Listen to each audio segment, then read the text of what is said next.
Your time starts now. அனைவருக்கும் வணக்கம். என் பெயர் லேகா ஹரிணி. நான் சிவகங்கை அரசு மருத்துவக் கல்லூரியில் படிக்கிறேன், 2ஆம் ஆண்டு MBBS. நாம் தற்போது கிளைமேட் சேஞ்ச் அண்ட் ஹெல்த் என்று சொல்லக்கூடிய பருவநிலை மாற்றமும் ஆரோக்கியமும் என்ற தலைப்பில் பேச உள்ளோம். நோக்கங்கள்: அறிமுகம், வெப்பம் தொடர்பான நோய்கள், வெப்ப பக்கவாதம், சுவாசம் மற்றும் இதய குடலிய நோய் பிரச்சனைகள், பிற நோய்கள். இதுவே எனது நோக்கங்களாகும். இதில் நாம் தற்போது பேசப் போகிறோம். அறிமுகம். முதலில் பருவநிலை மாற்றம் என்றால் என்ன? ஐக்கிய நாடுகளின் காலநிலை மாற்றுத்திறன் கட்டமைப்பு மாநாட்டின்படி, காலநிலை மாற்றம் என்றால் மனிதர்களின் நடவடிக்கையால் நேரடியாகவோ அல்லது மறைமுகமாகவோ ஏற்படும் காலநிலை மாற்றமே நாம் காலநிலை மாற்றம் என்கிறோம். இது உலகளாவிய மண்டலத்தின் கலவையை மாற்றுகிறது. இதனால் வரும் நோய்களை பற்றி பார்ப்போம். முதலாவதாக வெப்பம் தொடர்பான நோய்கள் பல வருகின்றன. எடுத்துக்காட்டாக வெப்ப பிடிப்புகள், வெப்ப சோர்வு மற்றும் வெப்ப பக்கவாதமாகும்.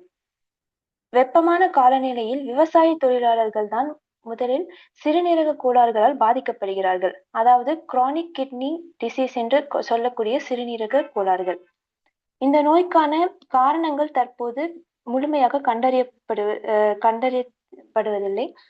இந்த நிலை சீரம் கிரியாட்டினின் அளவை அதிகரிக்கிறது. அதாவது இரத்தத்தில் உள்ள கிரியாட்டினின் அளவை மிகவும் அதிகரிக்கிறது. இதனால் சிறுநீரக பாதிப்பு ஏற்படுகிறது. அடுத்ததாக நாம் பார்க்க போவது வெப்ப பக்கவாதம். வெப்ப பக்கவாதத்தின் உண்மையான உயிர்வேதியியல் வழிமுறைகள், அதாவது சுற்றோட்ட கோளாறுகள், உறுப்பு காயம், கட்டுப்பாடற்ற உறைதல் அல்லது இறப்பு, இவைகள் பற்றிய தகவல்கள் ஏன் ஏற்படுகிறது என்று முழுமையாக நாம் இன்னும் புரிந்து கொள்ளவில்லை. ஆனால் நமக்கு தெரிந்தவற்றில் செல் இறப்பு ஒரு முக்கிய காரணம் என்று கூறப்படுகிறது. அதாவது காஸ்பேஸ் இல்லாத அப்போப்டோட்டிக் பாத்வே இதற்கு காரணம் இல்லை. அப்போப்டோட்டிக் பாத்வே என்பது ஒரு செல் இறப்பு பாத்வே ஆகும். இது மாறாக இந்த செல் இறப்பு நெக்ரோபோப்டாசிஸ், அதாவது காஸ்பேஸ் இல்லாத பாதை மூலம் நிகழ்கிறது. அப்படி என்றால் அது அப்போப்டாட்டிக் மூலம் ஆரம்பிக்கப்பட்டு பின்பு நெக்ரோசிஸ் மூலம் முடிவடைகிறது. அதாவது முதலில் FADD தடுக்கப்படுகிறது. அதன் பிறகு RIP என்பது செயல்படுத்தப்படுகிறது.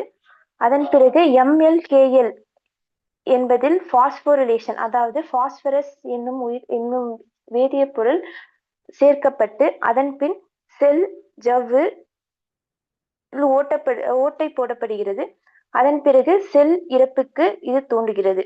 இதையே நாம் நெக்ரோஅப்போப்டோசிஸ் என்று கூறுகிறோம். இதன் மூலம்தான் செல் இறப்பு ஏற்படுகிறது இந்த வெப்ப பக்கவாதத்தில். இதுவே ஒரு முக்கிய காரணியாக கூறப்படுகிறது. அடுத்து நாம் பார்க்க போவது சுவாசம் மற்றும் இதய குழலிய நோய் பிரச்சனைகள். காலநிலை மாற்றத்தால் ஏற்படும் அதிக வெப்பநிலை தரைமட்ட ஓசோன் மற்றும் துகள் பொருள்களை அதிகரிக்கிறது. இதில் PM2.5 என்னும் துகள் பொருள் மிகவும் முக்கியமானது. அதாவது 2.5 மைக்ரோமீட்டருக்கு கீழே உள்ள துகள்களை நாம் PM2.5 என்று கூறுகிறோம். இது தொழிற்சாலைகளில் இருந்து வெளியேற்றப்படுகிறது இந்த பொருள்கள். அது மட்டுமின்றி நெகிழிகளை எரிப்பதால் கூட இந்த துகள்கள் வெளியேற்றம் செய்யப்படுகிறது.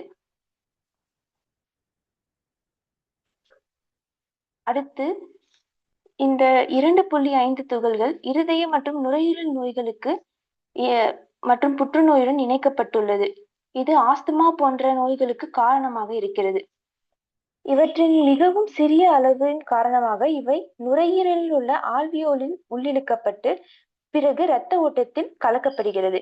அதாவது இங்கே கொடுக்கப்பட்டுள்ள புகைப்படத்தை பார்த்தோம் என்றால் கருப்பாக இருக்கும் முடியின் அளவை நாம் இந்த PM2.5 2.5 என்னும் துகள்களிடம் நாம் ஒப்பிடுகிறோம். இந்த முடியின் அளவையும் இந்த துகளின் அளவையும் நீங்களே பாருங்கள் எவ்வளவு சிறியதாக இருக்கிறது என்று.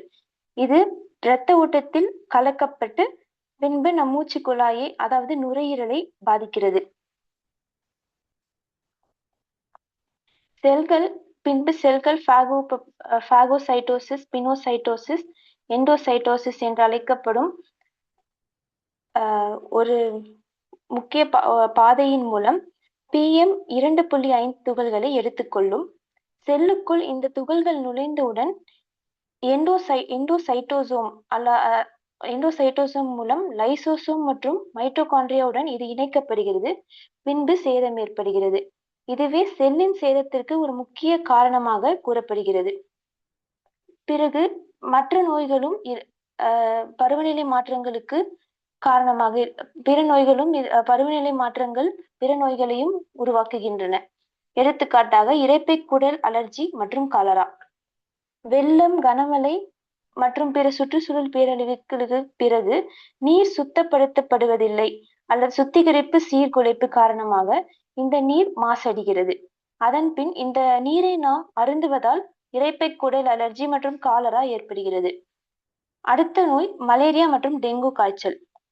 இந்த நோய்கள் நாம் வெப்பநிலை அதிகரிப்பதாலும் தீவிர வானிலை மாற்றத்தின் காரணமாகவும் நோய் கிருமிகள் பல, அதாவது மலேரியா, டெங்கு போன்ற நோய் கிருமிகள் அதிகமாகின்றன. இதனால் இக்காய்ச்சல்கள் பரவுகின்றன. பின்பு முக்கியமாக வெப்பமண்டல இடங்களில் காலநிலை தொடர்பான இடையூறுகளால் பயிர்கள் உற்பத்தி பாதிக்கப்பட்டு ஊட்டச்சத்து குறைபாடு ஏற்படுகிறது. இங்கு பயிர் உற்பத்தி மிகவும் குறைவாக உள்ளதால் தேவையான ஊட்டச்சத்து மக்களிடம் இல்லாததால் இங்கு ஊட்டச்சத்து குறைபாடு ஏற்படுகிறது. ஆதார நூற்பட்டியல் Robbins, Cotran, Kumar, Pathologic Basis of Disease, Park's Textbook of Preventive and Social Medicine, Harrison's Principle of Internal Medicine.